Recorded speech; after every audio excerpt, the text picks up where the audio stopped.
គ្នាថ្ងៃនេះខ្ញុំបាទប្រគំមួយបទដែលយើងស្គាល់ដៃដើម្បីស្គាល់តូនៅចង្វាក់បទ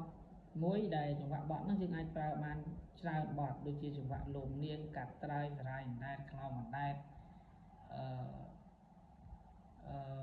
ចន្ទតឡង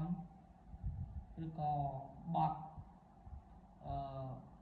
អ្វីផ្សេងទៀតដែលតាក់ទងចង្វាក់ហ្នឹងហើយសូមស្ដាប់ដូចតទៅបើសិនខុសត្រូវសូមអធិស្ឋាន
នេះគឺជាចង្វាក់